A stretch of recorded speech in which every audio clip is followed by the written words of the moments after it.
क्या? अच्छा मुझे बताओ, कल हमने 1-1.5 घंटा पढ़ा, कुछ फ़ायदा हुआ बच्चों? कुछ चीज़ें हमारी थोड़ी सी क्लियर हुई, कुछ हमें अप्रोच समझ आई। कल की क्लास में हमने करा क्या था? कल की क्लास में हमने टेक्निकली स्पीकिंग ये कर लिया था कि हमने एक काम ये करा कि हमने सवाल कुछ इस तरीके से देखे कि उसमें आइज़ा 300 क्लाइंट एक्सेप्टेंस ये आ गया हमारे पास, ऐसा ही है। फिर उसके बाद हमारे पास आइज़ा 210 इंगेजमेंट लेटर हमारे पास ये आ गया। फिर उसके बाद हमने देखा कि हमारे पास हमने फिर एक आइज़ा 315 ऑडिट रिस्क का एक कॉम्प्रिहेंसिव क्वेश्चन किया कि रिस्क को कैसे आइडेंटिफाई करते हैं, बहुत से रिस्क आइडेंटिफाई करें। फिर उसके बाद हमने थोड़ा सा सोचा और हमने कहा कि यार हमने एक और चीज़ करी विच इज़ आइज़ा 240 सवाल में फ्रॉड था, लेकिन फ्रॉड पे ऑडिट रिस्क नहीं बताना था, फ्रॉड पे पॉसिबिलिटी ऑफ फ्रॉड बताना था। फिर हमने पढ़ा था आइज़ा 550 रिलेटेड पार्टी, ऐसा ही था भाई।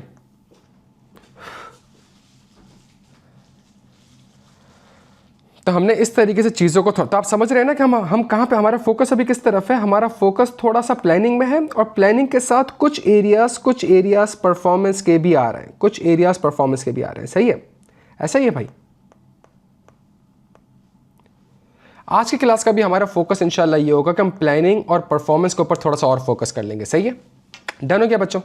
इस सवाल में अगर मैंने रिस्क असेसमेंट प्रोसीजर्स को परफॉर्म करने हैं, अगर मैंने रिस्क असेसमेंट तो रिस्क असेसमेंट प्रोसीजर्स होते क्या? सबसे पहले मैंने ये सोचना है इंक्वायरी, ऑब्जर्वेशन एंड इंस्पेक्शन और एनालिटिकल प्रोसीजर। अगर मैंने ये प्रोसीजर परफॉर्म करना है, तो इसका मतलब ये हो गया बच्चों, इसका मतलब ये हो गया कि मुझे सवाल, अच्छा क्या रिस्क असेसमेंट प्रोसीजर्स परफॉर्म करके मैं एविडेंस ऑब्टेन कर रहा होता हूँ? ये मुझे क्लियर कर दो। क्या रिस्क असेसमेंट प्रोसीजर्स परफॉर्म कर, नहीं बच्चों, रिस्क असेसमेंट प्रोसेस में परफॉर्म करता हूं ताकि रिस्क को आइडेंटिफाई कर सकूं। तो you are part of the audit team for the metal private limited, a rapidly growing family owned manufacturing company. मुझे बताएं ऐसा कौन सा डॉक्यूमेंट देखूं जिससे मुझे पता चल जाए कि हाँ यार ये फैमिली ओन्ड कंपनी है। रिस्क बाद में आइडेंटिफाई करूं, लेकिन ऐसा कौन सा डॉक्यूमेंट देखूं, ऐसा कौन सा डॉक्यूमेंट मेरे प्यारे बच्चों में देखूं जिससे मुझे पता चल जाए कि यार ये जो कंपनी है ना, ये फैमिली ओन्ड कंपनी है, ये मेरा बच्चा ज़बरदस्त। तो मैं यहाँ से इंस्पेक्शन का वर्ड उठा के, बोर्ड ऑफ डायरेक्टर के मिनट्स, शेयर होल्डर का रजिस्टर, क्या ये देख लूँ? कुछ वेरीफाई नहीं करूँगा, सिर्फ इतना देख लूँगा कि यार कंपनी के जो शेयर होल्डर्स हैं क्या वो फैमिली ओन्ड है भी कि नहीं। Specialized in industrial machinery for the year ended 30 June 2024. During the year, the company expanded its operation by opening a production facility in a new region with low operational cost. It was expected that MPL would continue to demonstrate the fast-paced growth at the new facility as well. However, this new facility has faced significant challenges, including delays in production, higher than expected cost and quality control issues.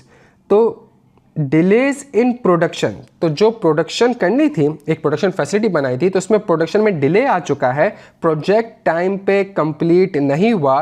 Project को सोचा गया था 100 million में होगा, 150 million में हुआ, और project जो प्रोड्यूस कर भी रहा है उसके ऊपर सिग्निफिकेंट क्वालिटी कंट्रोल इश्यूज़ हैं। अगर इससे रिलेटेड मुझे कुछ मालूमात मज़ीद हासिल करनी हो, नहीं देखें इन्वेंट्री की एनआरवी, नोमान आप गलत जगह जा रहे हैं, फ्रॉड की रिस्क असेसमेंट आप गलत जगह, मैं कह रहा हूं मुझे प्रोसीजर्स बताएं जिससे, देखें ज़ोहैब खान इंपेयरमेंट की बात पर आप गलत जा रहे हैं, पेनल्टी भी लग जाएगी। मिशाल आप गलत तरफ जा रही हैं। सवाल की रिक्वायरमेंट है perform the risk assessment procedures, आपने प्रोसीजर्स परफॉर्म करना है। मैं वापस अपने स्मार्ट हैंडआउट में आ जाता हूं बच्चों, कोई मसला नहीं है, मैं वापस अपने स्मार्ट हैंडआउट, आपने ये प्रोसीजर्स परफॉर्म करने हैं ताकि आपको ये अंडरस्टैंडिंग मिल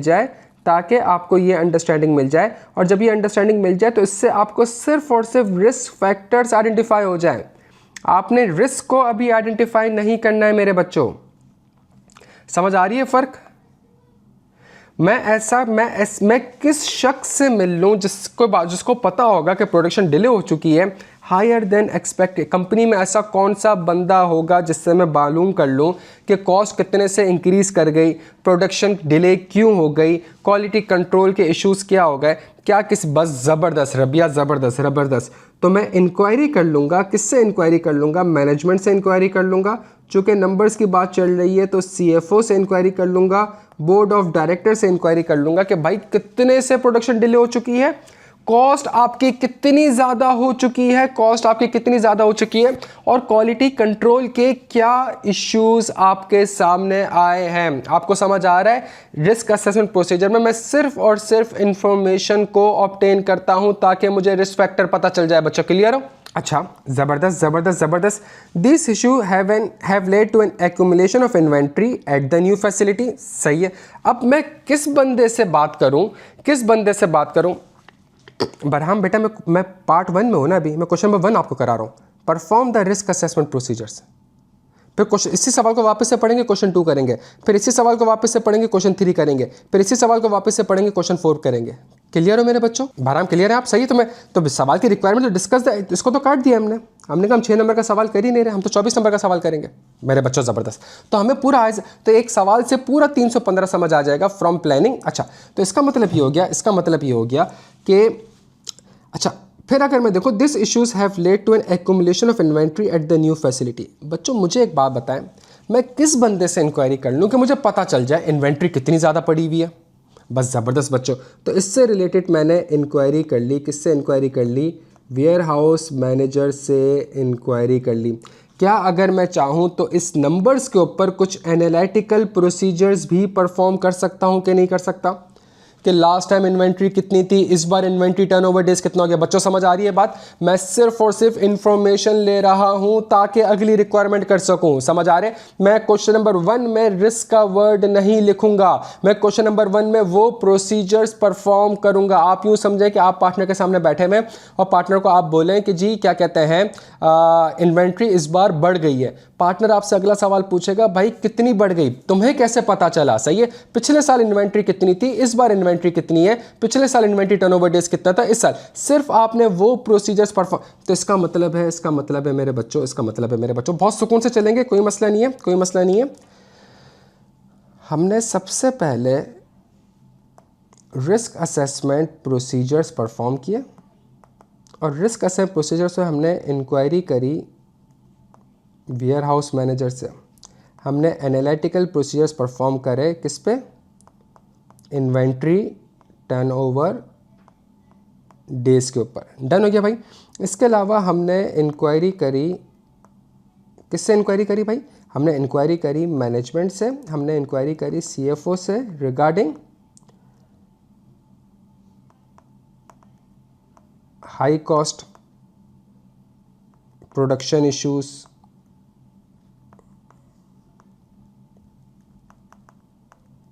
क्वालिटी इश्यूज। सही है भाई। फिर उसके बाद हमने इंस्पेक्ट करा, क्या इंस्पेक्ट करा? Minutes of the meeting of board of directors, और हमने शेयर होल्डर रजिस्टर को इंस्पेक्ट करा। बच्चों यहाँ तक बात समझ आती है? ये क्लियर हो? ये जो मैंने आपके सामने प्रोसीजर्स लिखे हैं बच्चों, ये कौन से प्रोसीजर्स कहलाएंगे? ये जो मैंने आपके सामने प्रोसीजर्स लिखे हैं मेरे बच्चों, ये कौन से प्रोसीजर्स कहलाएंगे? ये रिस्क असेसमेंट प्रोसीजर्स कहलाएंगे। सही है। इसमें मैं रिस्क, इसके अंदर सिर्फ मुझे अगर मैं इंक्वायरी कर रहा हूँ मैनेजमेंट CFO के साथ कि कॉस्ट कितने से बढ़ गई, प्रोडक्शन क्या हो गई, क्वालिटी के क्या इश्यूज़ हैं, इस इन्फॉर्मेशन से मुझे कोई रिस्क पता चलेगा। मतलब जहाँ मैंने रिस्क असेसमेंट प्रोसेस परफॉर्म कर लिया। अच्छा, अब मैं अगली इन्फॉर्मेशन में आता हूँ बच्चों। मज़ा आ रहा है? क्लियर हो? स्ट्रक्चर क्लियर हो रहा है? तो मैं एक ही सवाल से पूरा ऐसे 315 पढ़ा रहा हूँ मेरे बच्चों।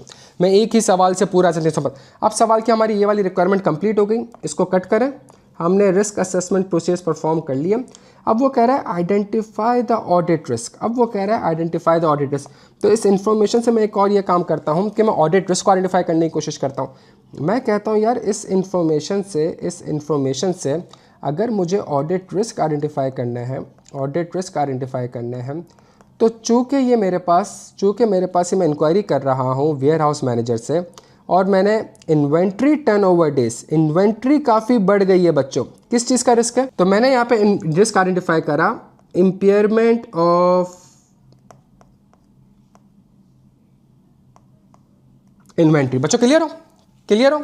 बच्चों के यहाँ तक क्लियर है? अच्छा, उसके बाद अगर मेरे पास, मैंने इंक्वायरी करी हाई कॉस्ट हो गई है, प्रोडक्शन का मसला हो गया है, क्वालिटी का इशू मसला हो गया है, तो मुझे जो मैंने नई प्रोडक्शन फैसिलिटी लगाई है, मेरे बच्चों समझने की कोशिश करिएगा, जो मैंने नई प्रोडक्शन फैसिलिटी, मेरा बच्चा ज़बरदस्त ज़बरदस्त ज़बरदस्त ज़बरदस्त ज़बरदस्त,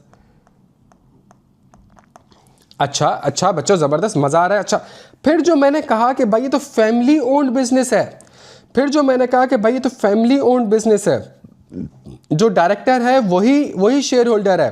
अच्छा, थोड़ा सा और आगे बढ़ते हैं बच्चों, तो एक आखिरी इन्फॉर्मेशन है। In response MPL is decided to establish a separate internal audit function for this new facility and is conducting interviews for a chief internal auditor and 2 support position. Management is under significant pressure to demonstrate the success of the new facility to directors and other stakeholders. Management is under significant pressure to demonstrate the success of the new facility to direct। इस सवाल के अंदर मेरे बच्चों दो information है, इस सवाल के अंदर दो इन्फॉर्मेशन है। सबसे पहली इन्फॉर्मेशन है separate internal audit function, separate internal audit function, separate internal audit function. तो क्या मैं मैनेजमेंट में क्या बोर्ड ऑडिट कमेटी से इंक्वायरी कर सकता हूँ कि क्या इंटरनल ऑडिट फंक्शन इस्टेब्लिश हो चुका है कि नहीं हुआ? भाई सिंपल सा सवाल है ना, क्या ये कर सकता हूं? क्या सिंपल सी मैं ऑडिट कमेटी से इंक्वायरी कर सकता हूं? भाई मुझे बताएं, क्या आपका इंटरनल ऑडिट फंक्शन इस्टेब्लिश हो चुका है कि नहीं हुआ? अच्छा, अगर इंटरनल ऑडिट फंक्शन इस्टेब्लिश नहीं है तो क्या रिस्क है मेरे बच्चों? अगर इंटरनल, तो इसका मतलब है कोई कंट्रोल्स की मॉनिटरिंग नहीं कर रहा। जब कंट्रोल वीक है, कंट्रोल की मॉनिटरिंग नहीं है, कंट्रोल की मॉनिटरिंग नहीं है, जब कंट्रोल की मॉनिटरिंग है ही नहीं तो हर किसी को पता है कोई मुझे देखने वाला नहीं है। जब कंट्रोल कोई देखने वाला है ही नहीं, जब कोई चेक करने वाला है ही नहीं, तो क्या इससे मेरा फ्रॉड का रिस्क इन्हेंस हो सकता है बच्चों? तो फ्रॉड का रिस्क आ गया, फ्रॉड का अपॉर्चुनिटी, ज़बरदस्त ज़बरदस्त फ्रॉड का रिस्क आ गया मेरे बच्चों, ज़बरदस्त। अच्छा, इसके बाद आगे मैं थोड़ा सा और आगे बढ़ूँ, इसके बाद आगे मैं थोड़ा सा और आगे बढ़ूँ और मैं यहाँ पे ये देखूँ कि मेरे पास management is under significant pressure to demonstrate the success of the new facility to directors and other stakeholders। क्या मैनेजमेंट से मैं ऐसी कौन सी चीज़ देखूं जिससे मुझे पता चल जाए कि बोर्ड ऑफ डायरेक्टर ने ये टारगेट सेट किए हुए? बच्चों जल्दी से आ जाओ, क्या हो गया यार, जल्दी छेती छेती, कहाँ गया, हम कहाँ पे आंसर ड्राफ्ट कर रहे थे?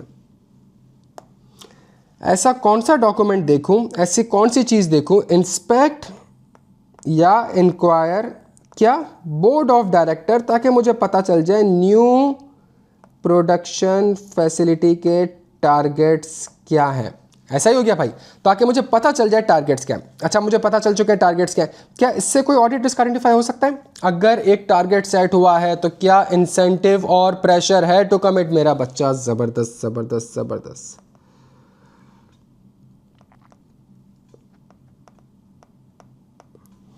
अच्छा भाई, ज़बरदस्त हो गया, माशाल्लाह से हमने ऑडिट रिस्क को भी आइडेंटिफाई कर लिया।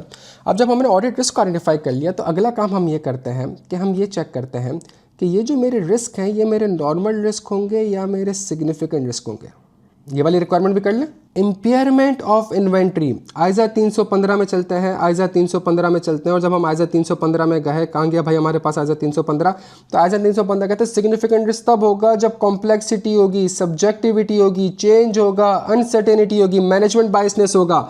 मेरे बच्चों मुझे सिर्फ इतना बता दें, क्या इम्पेयरमेंट ऑफ इन्वेंट्री, आपके पास आज इन्वेंट्री आप या एस्टिमेट्स कर रहे हैं, एक कॉम्प्लेक्स प्रोसेस है, पता नहीं कितने की बिकेगी कितने की नहीं बिकेगी, क्या इसके अंदर कॉम्प्लेक्सिटी सब्जेक्टिविटी इन्वॉल्व है प्यारे बच्चों? Yes, it should be treated as a significant risk. Impairment of PP, अगले 5 साल के कैश फ्लोज बनाएंगे, फिर उसको डिस्काउंट करेंगे, बड़ी कॉम्प्लेक्सिटी है, बड़ी सब्जेक्टिविटी है, बड़ी जजमेंट इन्वॉल्व है मेरे बच्चों। Normal risk, significant risk. इसी तरीके से मैनेजमेंट ओवरहेड ऑफ कंट्रोल, आइजा 240 कहता है प्रिज्यूम्ड है, प्रिज्यूम्ड है, प्रिज्यूम्ड है, हर क्लाइंट पे होगा और हमेशा क्या होगा? Significant risk.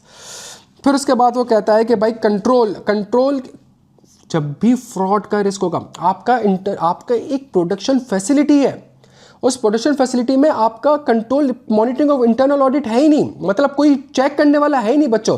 अगर कोई चेक करने वाला है ही नहीं प्यारे बच्चों, ये नॉर्मल रिस्क होगा कि सिग्निफिकेंट रिस्क होगा? ये सिग्निफिकेंट।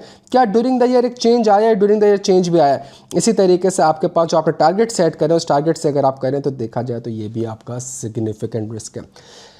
इनमें से कौन से ऐसे रिस्क हैं बच्चों, इनमें से कौन से ऐसे रिस्क हैं इनहेरेंट का मतलब जो हर अकाउंट बैलेंस और क्लास ऑफ ट्रांजैक्शन में होंगे ही होंगे, इनहेरेंट है, इम्प्लाइड है। अगर आप एक मैन्युफैक्चरिंग कंपनी को ऑडिट कर रहे हैं तो वहाँ पे इन्वेंट्री का रिस्क होगा ही होगा। अगर आप एक मैन्युफैक्चरिंग कंपनी को ऑडिट कर रहे हैं तो वहाँ पे प्रॉपर्टी प्लांट एंड इक्विपमेंट पे रिस्क होगा ही होगा। अगर आप एक बैंक को ऑडिट कर रहे हैं तो वहाँ पे डिपॉजिट और एडवांसेस पे रिस्क होगा ही होगा। ये इनहेरेंट है, ये कंपनी के ऑपरेशंस ऐसे हैं कि यहाँ पे ये इम्प्लाइड रिस्क मौजूद है। मेरे बच्चों मुझे बताएं, इंपेयरमेंट ऑफ इन्वेंट्री के ऊपर जो आपने रिस्क बताया है, चाहे जितने भी ये रिस्क कंट्रोल की वजह से है कि कंट्रोल खराब है इसलिए इन्वेंट्री पर रिस्क है, नहीं, ये तो इन्वेंट्री के इम्प्लाइड नेचर के रिस्क होगा, तो ये आपका इनहेरेंट रिस्क हो गया। इंपेयरमेंट ऑफ पीपी, चाहे कंट्रोल अच्छे हो चाहे कंट्रोल बुरे हो, क्या इंपेयरमेंट ऑफ पीपी पे रिस्क होगा या नहीं होगा? क्या ये कंट्रोल पे डिपेंड करता है? ये कंट्रोल की वजह से रिस्क है? नहीं बच्चों, ये इनहेरेंट रिस्क है। मैनेजमेंट ओवरराइड ऑफ कंट्रोल, मेरे बच्चों जल्दी से बता दो, management override of control, management अपने बनाए हुए कंट्रोल को ओवरराइड करेगी। ये जो रिस्क इवॉल्व हो रहा है ये कंट्रोल की वजह से है, सही है। उसके बाद अगर आप देखें तो कंट्रोल मॉनिटरिंग, कंट्रोल की वजह से फ्रॉड हो सकता है, ये कंट्रोल की वजह से फ्रॉड हो सकता है, ये पूरे फाइनेंशियल स्टेटमेंट में कहीं हो सकता है, ये मेरे पास कंट्रोल रिस्क है। और यहाँ पे जो कि टारगेट सेट नहीं करे, और जब टारगेट सेट नहीं हुए प्यारे बच्चों, जब न्यू टारगेट सेट हुए तो कंपनी फ्रॉडुलेंट फाइनेंशियल रिपोर्टिंग करेगी रेवेन्यू के ऊपर। ये मेरा कंट्रोल का रिस्क नहीं है, ये मेरा इनहेरेंट रिस्क है, ये फ्रॉड की वजह से रिस्क है। नहीं मालाइका, ये मेरा कंट्रोल रिस्क नहीं है। बोर्ड ने एक टारगेट सेट करा है और मैं उस टारगेट को अचीव करने के लिए हर किस्म का फ्रॉड करने को तैयार हूँ। जब मैं वो फ्रॉड करूंगा तो इसका मतलब है जब टारगेट सेट करे तो टारगेट किस चीज़ के ऊपर सेट किए होंगे? रेवेन्यू के ऊपर। तो मैं रेवेन्यू को बढ़ाने की कोशिश करूंगा, रेवेन्यू को बढ़ाने की कोशिश करूंगा, ये मेरा इनहेरेंट रिस्क है बच्चों। चलें थोड़ा सा और खेलते हैं। मुझे ये बताएं जो इंपेयरमेंट ऑफ इन्वेंट्री का आपने रिस्क आइडेंटिफाई करा है, ये एफएस लेवल का रिस्क है कि एजर्शन लेवल का रिस्क है? ये जो इंपेयरमेंट ऑफ इन्वेंट्री का रिस्क आइडेंटिफाई करा है, ये एफएस लेवल का रिस्क है कि एजर्शन लेवल का रिस्क है? बच्चों ये एजर्शन लेवल का रिस्क है। कौन सी एजर्शन है? वैल्यूएशन। जो इंपेयरमेंट ऑफ पीपी का रिस्क आइडेंटिफाई करा है, क्या ये एफएस लेवल का रिस्क है कि एजर्शन लेवल का रिस्क है? कौन सी एजर्शन वैल्यूएशन? ये जो एमओसी का रिस्क आइडेंटिफाई करा है, ये एफएस लेवल का रिस्क है कि एजर्शन लेवल का रिस्क है? कौन से लेवल का रिस्क है? जब एफएस आ गया तो आगे कोई भी एजर्शन नहीं आएगी, कोई भी अकाउंट बैलेंस नहीं आएगा। अगर आपने एक और रिस्क आइडेंटिफाई करा है which is internal audit function और मॉनिटरिंग ऑफ कंट्रोल नहीं हो रही है, क्या ये एफएस लेवल का रिस्क है कि एजर्शन लेवल का रिस्क है? ये एफएस लेवल का रिस्क है, हर जगह पे मसला हो सकता है। और अगर डिपेंड करता है आखिरी वाला टारगेट, अगर टारगेट रेवेन्यू है बच्चों तो कौन से लेवल का रिस्क होगा? अगर टारगेट रेवेन्यू है तो कौन से लेवल का रिस्क होगा? तो रेवेन्यू की असर्शन कौन सी assertion? Occurrence and cut off. और अगर मेरा बच्चा टारगेट प्रॉफिट बिफोर टैक्स है, अगर टारगेट प्रॉफिट बिफोर टैक्स है, तब इस प्रॉफिट बिफोर टैक्स को अचीव करने के लिए मैं रेवेन्यू में भी छेड़छाड़ी करूंगा, मैं एक्सपेंसेस में भी छेड़छाड़ी करूंगा। अब ये कौन से लेवल का रिस्क हो जाएगा? अब ये एफएस लेवल का रिस्क हो जाएगा। मेरे बच्चों, मैंने एक ही सवाल से आपको पूरा आइज़ा 315 रिवाइज करा दिया। क्लियर हो? तो हमने रिस्क पढ़ लिया। अब जब हमने आइज़ा 315 पढ़ ही लिया है, तो आइज़ा 320 मटीरियलिटी की थोड़ी सी प्रैक्टिस कर लें बच्चों।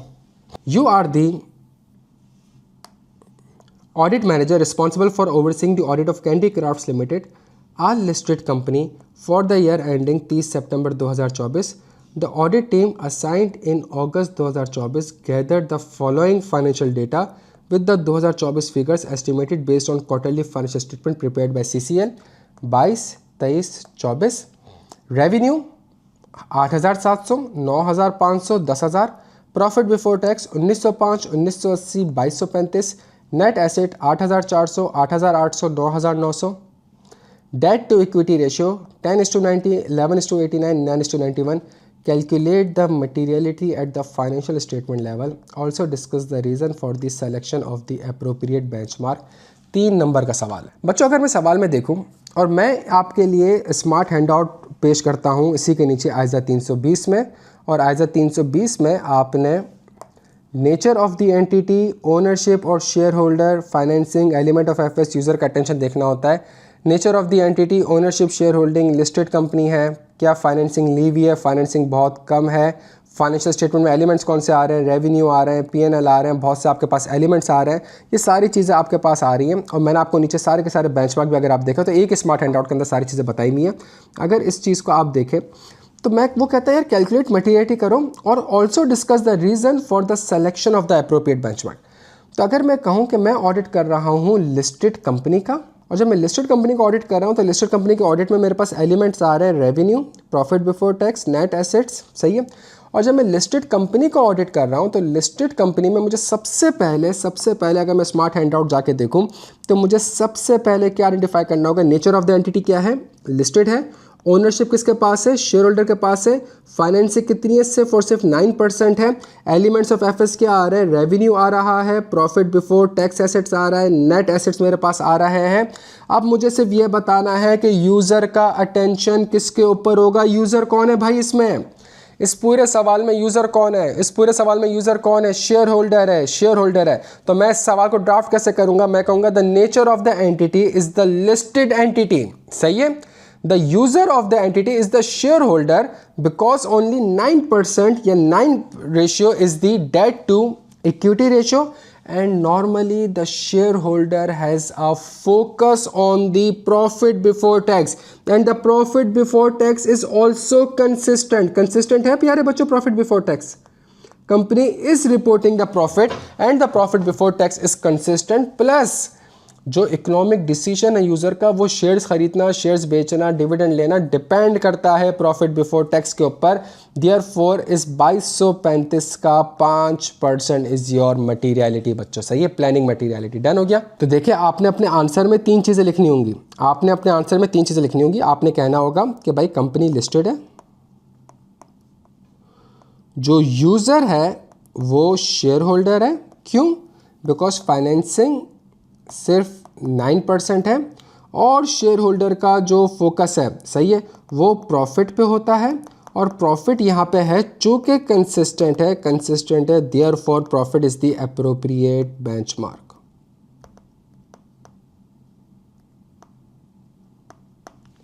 डन हो गया बच्चों। अच्छा जी, थोड़ा सा सवाल अगर हम आगे बढ़ें तो अब वो आपसे असल चीज़ कहता है, और वो आपसे कहता है भाई On 25 September 2024, a fire incident occurred at CCL, resulting in the damage to some of the plant, machinery, and inventory.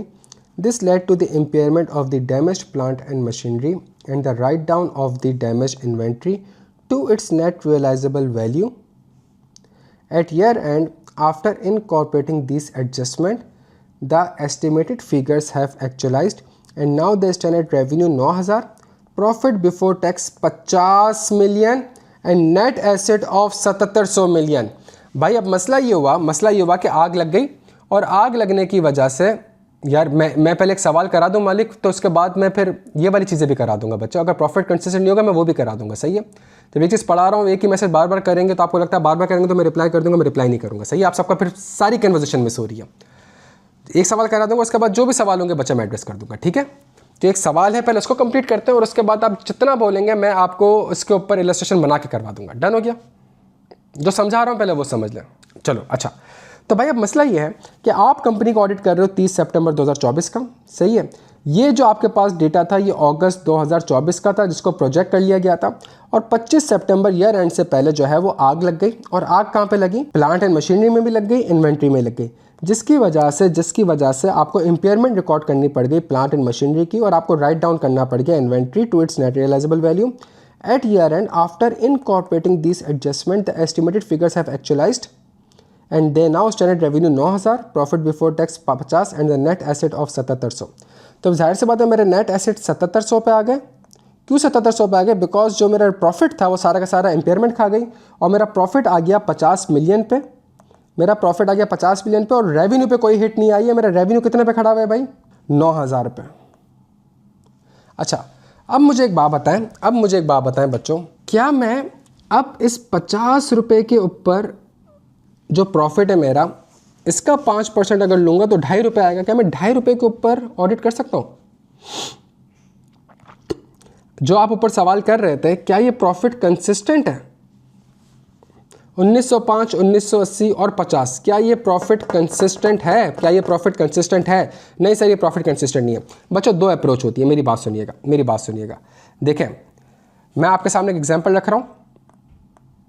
2022, 2023, 2024 revenue 10,000, 9,500, ये आपके सामने मैं इलस्ट्रेशन बना रहा हूँ, अच्छा, और मेरे पास जो है वो एक्सपेंसेस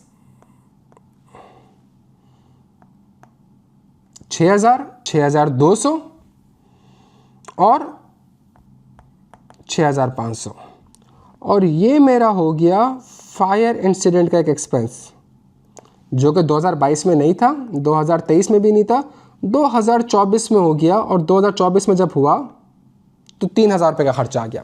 अब मुझे बताएं कंपनी का प्रॉफिट बिफोर टैक्स कितना है भाई, जल्दी बता दें मेरे बच्चों, कंपनी का प्रॉफिट बिफोर टैक्स कितना है?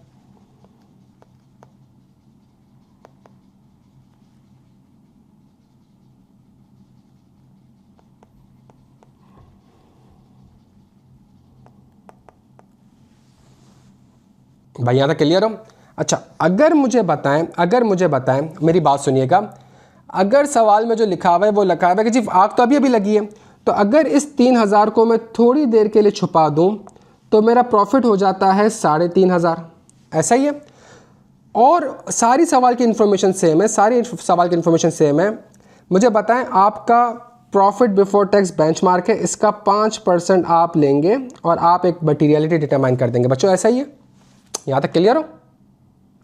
लेकिन खुदा ना खास्ता अगर आपके उसमें आग लग गई जिसकी वजह से आपका प्रॉफिट आ गया 500 रुपये। अब क्या 500 रुपये अगर आप देखें तो क्या 500 रुपये मेरे बच्चों आपको कहीं से भी कंसिस्टेंट लग रहा है? नहीं। तो इसका मतलब अब 2 ऑप्शन है बच्चों, 2 ऑप्शन है। पहला ऑप्शन ये है कि अगर आपकी ज़िद है, सुनिएगा मेरी बच्चों, अगर तो आपकी ज़िद है कि बेंचमार्क तो प्रॉफिट बिफोर टैक्स ही होगा, अगर आपकी ज़िद है कि बेंचमार्क जो है वो प्रॉफिट बिफोर टैक्स ही होगा, तो ये जो प्रॉफिट बिफोर टैक्स 500 रुपये का आ रहा है, ये 500 रुपये का प्रॉफिट बिफोर टैक्स एबनॉर्मल है। एबनॉर्मल है? क्यों एबनॉर्मल है? एबनॉर्मल प्रॉफिट बिफोर टैक्स कितने का? 500 रुपये का। क्यों एबनॉर्मल है? बिकॉज एक फायर इंसिडेंट हुआ था, तो इस फायर इंसिडेंट ने इस एबनॉर्मल प्रॉफिट को कम कर दिया है, तो उसको वापस से ऐड कर दो तो आप आ जाओगे नॉर्मल प्रॉफिट पे। और जब आप नॉर्मल प्रॉफिट पे आ गए 3500 रुपये पे, तो उसको 5% से मल्टीप्लाई करके आप अपना बेंचमार्क या मटीरियलिटी डिटरमाइन कर लो। क्लियर हो यहाँ तक? भाई बेहतरीन हो गया। लेकिन चूंकि मसला ये है कि एग्जामिनर ने आपको नंबर दिया ही नहीं है। ये क्या एग्जामिनर ने इस सवाल में आपको इम्पेयरमेंट का नंबर दिया है मेरे बच्चों? तो इसका मतलब है ये नंबर तो आप तो नॉर्मलाइज निकाल ही नहीं सकते। जब आप निकाल नहीं सकते तो आप उसको बता देंगे। भाई वन ऑफ द अप्रोचेस के जो इम्पेयरमेंट इस साल हुई है उसको मैं ऐड बैक कर दूं और प्रॉफिट बिफोर टैक्स के बेंचमार्क को नॉर्मलाइज कर दूं और उसके ऊपर 5% ले लूं। और ऑल्टरनेटिवली अगर मैं देखूं तो मुझे रेवेन्यू जो है, प्रॉफिट बिफोर टैक्स का तो बेड़ा गर्क हो चुका है, जो रेवेन्यू है वो मुझे एक नॉर्मलाइज्ड बेंचमार्क लग रहा है। रेवेन्यू जो है वो अक्रॉस द ईयर जो है वो कंसिस्टेंट है, तो इसका मैं 1% लेके मटीरियलिटी डिटरमाइन कर सकता हूँ। आपने दोनों आंसर लिखने होंगे मेरे बच्चों के। यहाँ तक क्लियर हो? तो जो आप पूछ रहे थे कि सर अगर नॉर्मलाइज नहीं होगा तो क्या करेंगे बच्चों, आंसर मिल गया।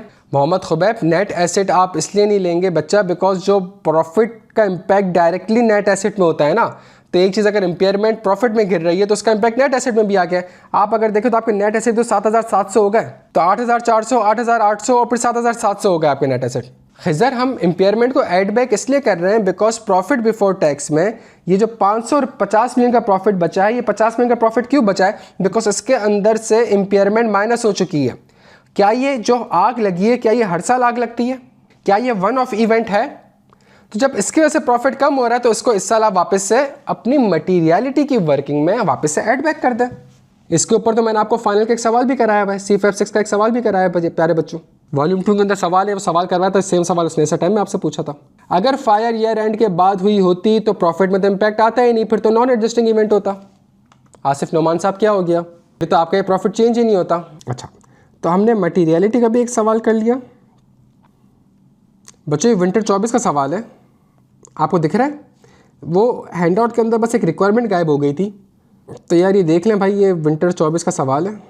ठीक है भाई, ये आपके पास एक क्वेश्चन नंबर 3 है जिसके अंदर ये वाली रिक्वायरमेंट तो ऐड हो गई थी, ये वाली मिस हो गई थी। तो मैं पूरा 16 नंबर का सवाल करा दूं आपको अभी हाथ के हाथ। You are the audit manager at an audit firm and have been assigned to the audit of financial statement of Zava Technologies Limited, a manufacturer of electronic and medical equipment for the year ended 30 September 2024. ऐसा ही है. During the audit, it was observed that the warranty provision at ZTL has been substantially revised due to an increase in warranty claims related to its medical equipment. Upon inquiry, it was revealed that ZTL has experienced a significant increase in inventory in warranty claims in recent months due to product defects identified in a major line of its medical equipment. These defects were severe enough to necessitate a partial recall in certain cities. Consequently, management has doubled its estimated warranty provision from the initial estimate recorded earlier in the year. To ensure the accuracy of the revised warranty provision in light of these defects and recalls, the company engaged a renowned expert for assistance. ये कौन सा expert है भाई? ये कौन सा expert है भाई? ZTL का आप ऑडिट कर रहे हैं और ZTL को वारंटी में कंपनी का जो कंपनी का एक्सपर्ट होता है वो क्या कहलाता है भाई? वो कहलाता है management expert. The audit team also. अच्छा, अब जब चूंकि उसने करा तो मैं भी करूँगा, है भाई? चूँकि उसने करा तो मैं भी करूँगा. तो audit team also plans to engage an expert Kausar Naz. ये जो एक्सपर्ट है कौसर साहब, ये इनका नाम क्या है भाई? ये कौन कहलाएंगे?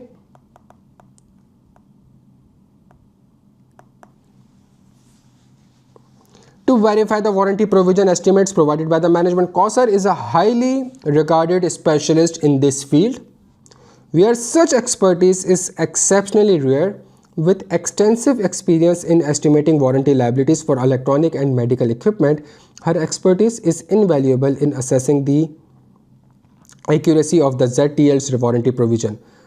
Moreover, Kausar's firms possess an in-depth knowledge of ZTL, having recently been engaged to consult on product quality improvement and to provide recommendation for addressing quality issues in ZTL electronic and medical equipment. भाई करा है ना सवाल, घर से attempt करा है ना, इसको पढ़ा हुआ है ना आपने. अब वो कह रहा है discuss the suitability of appointing Kausar as an expert and the matter to consider when making her appointment. मेरा बच्चा, जब भी आप दुनिया में या ज़िंदगी में नेगेटिव सोचेंगे ना, आप हमेशा हमेशा हमेशा है ना, आपके सामने कोई अच्छी चीज़ भी होगी ना, आप उसको पिक नहीं कर सकेंगे, बिकॉज आप हमेशा नेगेटिव सोचते रहेंगे. सही है? नेगेटिव सोचना छोड़ दें, ऑडिट का पर्चा पास हो जाएगा. सवाल में अगर आप देखें वो कह रहे हैं discuss the suitability of appointing Kausar as an expert. क्या सवाल में यहाँ से लेके क्या ये कॉम्पिटेंसी से डील करता है? क्या ये कैपेबिलिटीज से डील करता है? सूटेबिलिटी के लिए सिर्फ इंडिपेंडेंस तो नहीं देखनी होती, सूटेबिलिटी के लिए तो कॉम्पिटेंस भी देखनी होती है. जो सवाल में आपको एक 4 से 5 नंबर की इंफॉर्मेशन दी हुई है तो उसके ऊपर कमेंट क्यों नहीं करना है? क्यों नेगेटिव वाली चीज के ऊपर ही जाना है कि इंडिपेंडेंस इंपेयर्ड हो रही है? Evaluate the competency, capability and the objectivity of auditor expert.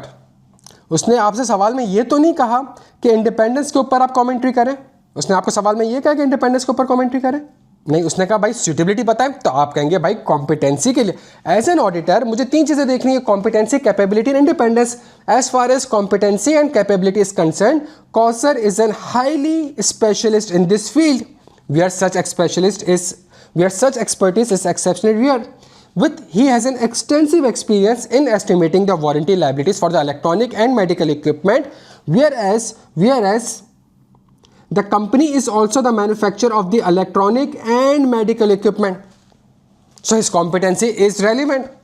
However, moreover, further, in addition to, Kausar has also recently been engaged to consult on the product quality improvement and to provide recommendation for addressing the quality issues in the company's electronic and medical equipment. This may create the threat, a self-review threat to independence. उसने आपसे अली बिन असद, उसने आपसे issue पूछा ही नहीं है.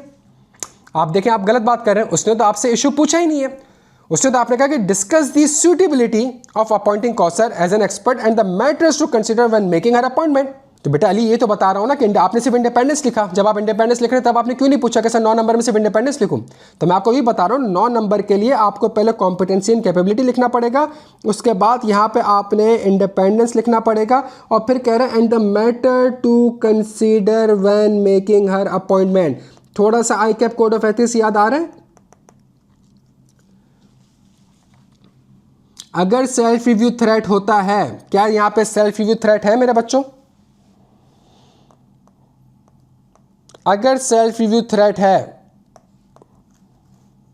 तो कुछ safeguard याद आ रहे हैं? 2 वर्ड में बताता था सेल्फ रिव्यू थ्रेट के लिए, पूरा मैंने आपको सर्विसेज जो है वो 1 घंटे में पढ़ाया था, रिवीजन जो मैंने 1 घंटे का कराया था। पीआर जबरदस्त, पीआर वाले कितने भाई यहाँ पे? पीआर प्रिपेरर कोई और होगा, रिव्यूअर कोई और होगा, ऐसा ही है। अच्छा, तो इसका मतलब है जब वो आपसे कह रहा है कहाँ गए तुम यार, जो सवाल कर रहा था अभी लड़का, जो वो कह रहा है आपसे, क्या कह रहा है भाई? एंड, तो यहाँ से लेके यहाँ तक आप 5 मार्क्स सिक्योर करें।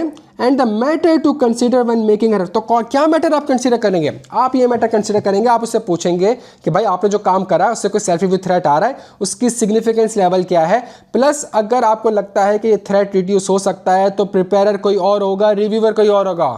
अली समझ आया 9 नंबर किस चीज़ के हैं? 9 नंबर बेटा कोड ऑफ एथिक्स के भी थे। तो फाइनल में विंटर 24 में आपसे आइजा 620 एक्सपर्ट पूछ रहा है। मैं आपको ये बता रहा हूँ यार कि याया खान मैं कोड ऑफ एथिक्स से गाइडेंस ले रहा हूँ, मैं ये नहीं लिख रहा as per ICAP code of ethics, मैं ये नहीं लिख रहा अपने आंसर में as per ICAP code. मैं कह रहा हूँ, मैं सिर्फ इतना कह रहा हूँ मुझे आई कैप कोड ऑफ एथिक्स से गाइडेंस मिली हुई है, तो जब मैं नेचर एंड स्कोप डिसाइड करूँगा तो मैं उसको कहूँगा कि भाई जिस टीम ने कंसल्टेंसी प्रोवाइड करी थी वो बंदे जो है यहाँ पे वारंटी प्रोविजन कैलकुलेट नहीं करेंगे। मैं अगेन आपसे ये कह रहा हूँ कि मैं अपने आंसर में आई कैप कोड ऑफ एथिक्स का वर्ड नहीं लिख रहा, मैं सिर्फ ये लिख रहा हूँ कि मैं आई कैप के कोड ऑफ एथिक्स से गाइडेंस ले रहा हूँ। अगर आप आइजा 620 पढ़ें तो आइजा 620 भी आपको ये बातें कहता है। तो जब यहाँ पे आप nature, scope and object of work decide करेंगे तो यहाँ पे आप बता सकते हैं, ऑब्जर्व कॉन्फिडेंशियलिटी में आप बता सकते हैं। अच्छा भाई सुनो, अब वो आपसे कहता है outline the audit procedures other than engaging expert that should be perform for the verification of the warranty provision. 7 number का सवाल है। Other than engaging an expert, outline the audit procedures other than engaging an expert. Warranty provision के procedures बताने मेरे बच्चों। हमारे पास जो smart handouts हैं उसमें ऑडिट प्रोसीजर्स हैं वैसे?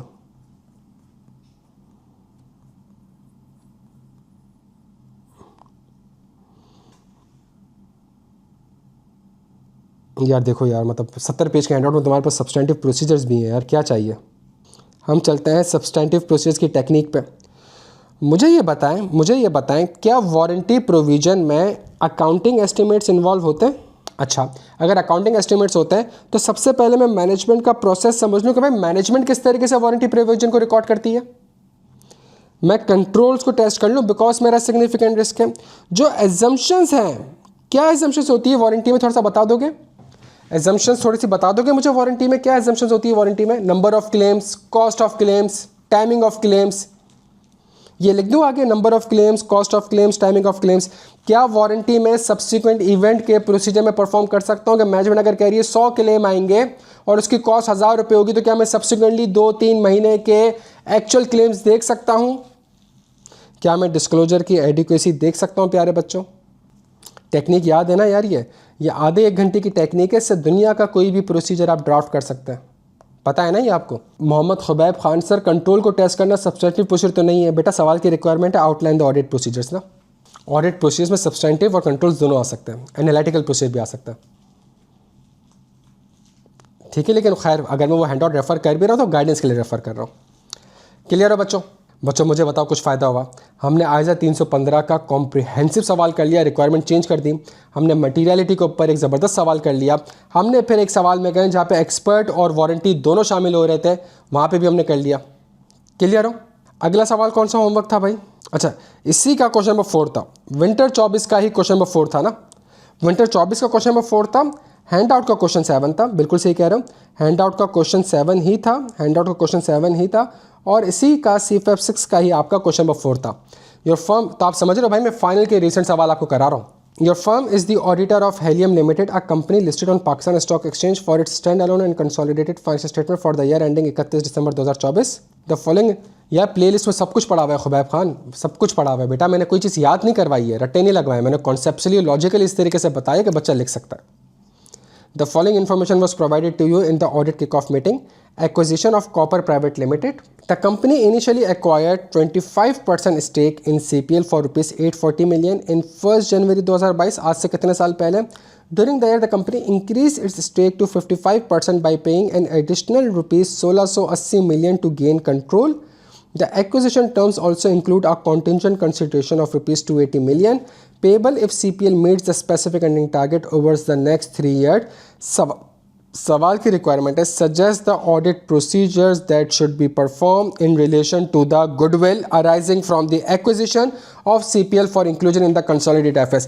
ये सवाल सिर्फ और सिर्फ मैंने यहाँ से लेकर यहाँ तक का था. जिसने अगर सब्सटेंटिव प्रोसीजर की टेक्निक समझनी है तो वो अगले 15 मिनट मेरे साथ बैठ जाए. अगले 15 मिनट में मैं सब्सटेंटिव प्रोसीजर की टेक्निक को रिवाइज भी करा दूंगा और आपको बता दूंगा दुनिया में जैसा भी सवाल आ जाए आप कर सकते हैं. डन हो गया भाई. सवाल की एक रिक्वायरमेंट है, सिंपल सी रिक्वायरमेंट है गुडविल के ऊपर, बाकी सारी इन्फॉर्मेशन दफ़ा करें. सवाल की सिंपल सी रिक्वायरमेंट है गुडविल के ऊपर ऑडिट प्रोसीजर्स परफॉर्म करो. इतना रख ले सिंपल. जब भी सवाल आएगा आपने करना ये है मेरे बच्चों, आपने करना ये है कि आपके पास जो ये स्मार्ट हैंड आउट है, इस स्मार्ट हैंड आउट को आपने देखना है, इस स्मार्ट हैंड आउट का आपने देखना है और जो इसकी टेक्निक है सिर्फ इसको सोचना है. सबसे पहली चीज़ अगर आप देखें तो हमारे पास पहली टेक्निक है IFRS. Consider the requirement of IFRS. तो मुझे बताएं गुडविल मेरे पास कैसे आती है.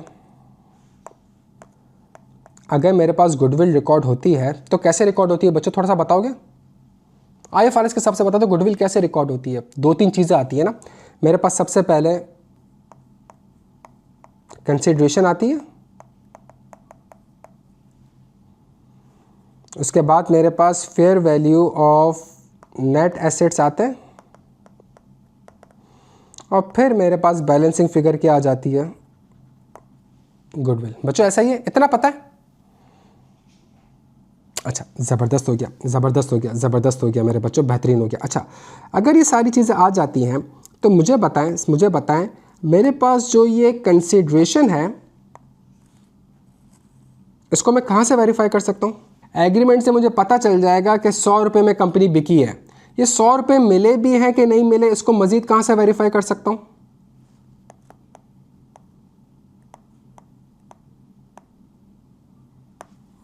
ऐसा ही हो गया भाई, डन हो गया. तो मैंने एग्रीमेंट देख लिया, एग्रीमेंट में अमाउंट ऑफ कंसेशन देख लिया, मैंने बैंक स्टेटमेंट देख लिया. अच्छा उसके बाद है fair value of net assets. बच्चों फेयर वैल्यू के ऊपर क्या मेरे पास कोई टेक्निक है यहाँ पे. आइज़ा 540, आइज़ा 500, आइज़ा 620, आइज़ा 501, आइज़ा 505, क्या मेरे पास कोई टेक्निक है. क्या एक्सपर्ट इसमें इन्वॉल्व हुआ होगा जब भी आपका कोई ना कोई फेयर वैल्यूएशन हुई होगी प्यारे बच्चों. और जब भी एक्सपर्ट होता है तो क्या मैं एक्सपर्ट की कॉम्पिटेंसी, कैपेबिलिटी एंड इंटेग्रिटी को इवैल्यूएट करता हूँ. क्या उसके काम को इवैल्यूएट करता हूँ कि क्या उसका काम एडिक्वेट है. और जब मैं कहता हूँ कि जब मैं उसका काम को इवैल्यूएट करता हूँ कि क्या उसका काम एडिक्वेट है, इसका मतलब है कि मैं देखता हूँ कि क्या एजम्पशंस रीज़नेबल है, जो उसकी फाइंडिंग एंड कंक्लूजन है क्या वो रीज़नेबल है, और जिस डेटा के ऊपर उसने काम किया है क्या वो डेटा कंप्लीट एंड एक्यूरेट है. बच्चों के यहाँ तक बात समझ आती है. मैं चाहूँ तो अपना ऑडिटर एक्सपर्ट भी इंगेज कर सकता हूँ, ऐसा ही है. तो मैंने कंसिडरेशन को यहाँ से वेरीफाई कर लिया, मैंने fair value of net assets के लिए यहाँ से वेरीफाई कर लिया. मेरी आखिरी बैलेंसिंग फिगर क्या आ गई प्यारे बच्चों. क्या गुडविल के ऊपर इम्पेयरमेंट होती है. हर साल रिक्वायरमेंट है, हर साल आपने इम्पेयरमेंट करनी है. अच्छा अगर गुडविल के ऊपर इम्पेयरमेंट करनी है तो इसमें लिटिगेशन लगा दूँ, एक्सटर्नल कन्फर्मेशन लगा दूँ, ऑडिटर एक्सपर्ट लगा दूँ, मैनेजमेंट एक्सपर्ट लगा दूँ. मेरे बच्चों मैं क्या लगा दूँ, आइज़ा 540 थोड़ी देर पहले वारंटी के लिए लिखा था, अभी ये सारी चीज़ें किसके लिए लिखेंगे. ये 5 प्रोसीजर्स उठा के हम इम्पेयरमेंट के लिए लिख देंगे. तो अगर आप गौर करें तो ये आपका पहला प्रोसीजर, ये आपका दूसरा प्रोसीजर्स, ये आपका तीसरा, ये आपका चौथा, ये आपका पांचवा, ये आपका छठा, ये आपका सातवां, ये आपका 8वां, ये आपका 9वां, ये आपका 10वां, ये आपका 11वां, ये आपका 12वां प्रोसीजर। सिर्फ और सिर्फ ये टेक्निक अप्लाई करिएगा, आप दुनिया का कोई भी प्रोसीजर लिख सकते हैं। मैं आपको चैलेंज करता हूँ, मैं आपको चैलेंज कर रहा हूँ भाई। मैं 16-17 साल से बैठा हुआ हूँ ऑडिट फर्म में यार। मैं अब खैर बड़ी बात नहीं कर रहा, ये गुडविल आपको जो पढ़ा रहा हूँ, एक कंपनी है, इसके ऊपर गुडविल और इंटेंजिबल एसेट्स जो मिला के आ रहे हैं वो $5 बिलियन के। अब $5 बिलियन के उसके इम्पेयरमेंट के ऊपर मैं काम कर रहा हूँ। तो आप सोचो, इससे तो मतलब 10 गुना ज़्यादा काम हो रहा होता है ना, 10 गुना ज़्यादा चीज़ होती है।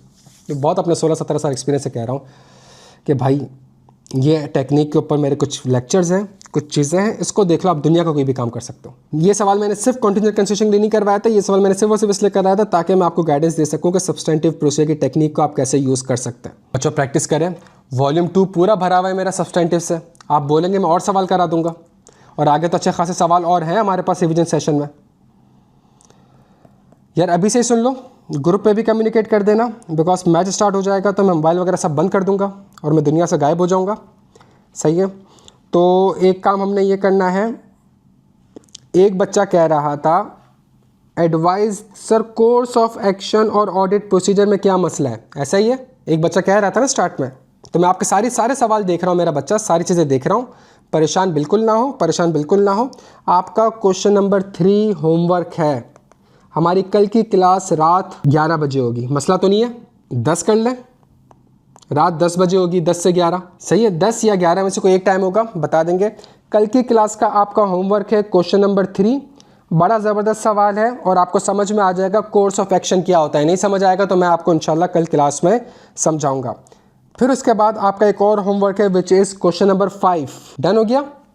तो क्वेश्चन नंबर 5 आपका होमवर्क है, ये ग्रुप में भी कम्युनिकेट कर देना है आप लोगों ने।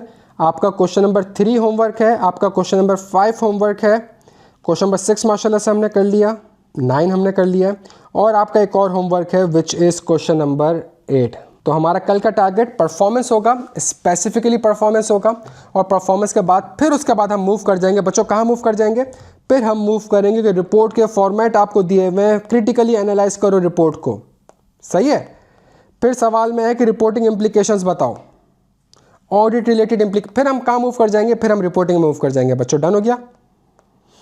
और ये एक अच्छा सवाल है आइजा 220 का, जिसमें पूरा आइजा 220 कवर्ड हो रहा है। ये भी सीफैप का सवाल है, हैंडआउट में है क्वेश्चंस, बिल्कुल हैंडआउट में क्वेश्चंस है। ग्रुप पर थोड़ा सा कम्युनिकेट कर दोगे बच्चों। हसन रिकॉर्डिंग आज मिल जाएगी, कल वाले सेशन की रिकॉर्डिंग आज मिल जाएगी। सिर्फ आपके पेपर्स की वजह से बेटा संडे को IQ खुलवाया है ताकि आपके लिए एडिटिंग हो जाए। अगर आपको बच्चों लग रहा है कि वाकई में फ़ायदा हुआ है, आपका चीज़ें रिवाइज हो रही हैं, सवाल अच्छे हैं, थोड़ा सा आपका एक नए पर्सपेक्टिव से चीज़ों को आपने देखी है, कल का हमारा टारगेट ये है। और इसी तरीके से 2-3 सवाल देखते रहेंगे, अच्छे सवाल देखते रहेंगे, तो इंशाल्लाह कॉन्फिडेंस लेवल हमारा थोड़ा सा इंक्रीज़ हो जाएगा बच्चों, सही है। कंट्रोल्स भी करवा दूंगा यार, टेंशन ना लो बच्चों, टेंशन ना लो, अभी भी करवा ही रहा हूँ ना यार। बेटा असलम आसिम इंशाल्लाह पास हो जाओगे यार, इंशाल्लाह पास हो जाओगे, और पेपर तक इंशाल्लाह साथ ही रहेंगे, चीज़ें कनेक्ट करेंगे, बिल्कुल बेफिक्र रहो। और तुम्हें लगता है यार तुम लोगों को फ़ायदा हो रहा है, कोई दोस्त यार है जो कि बेचारा स्ट्रगल कर रहा है ऑडिट में, 2-3 अटैम्प्ट हो गई, पास नहीं हुआ, एटलीस्ट उसको रेफ़र कर दो यार, किसी का भला होगा, तुम्हारा फ़ायदा हो जाएगा। मैं आपको रिसेंट वाले अटैम्प्ट के सवाल भी सब्सटेंटिव की टेक्निक से करवा के दिखा दूंगा बच्चा। 2 दिन हमारी थोड़ी सी फ्रीक्वेंसी मैच हो गई, मुझे समझ आ गया आपको कहाँ मसला आ रहा है, सही है। तो सुकून से लेकर चलेंगे पेपर तक। अगर हम इंशाल्लाह 10 घंटे भी पढ़ लेते, 1-1 डेढ़ घंटे का सेशन लेके, आप यकीन करें बड़ा फ़ायदा होगा।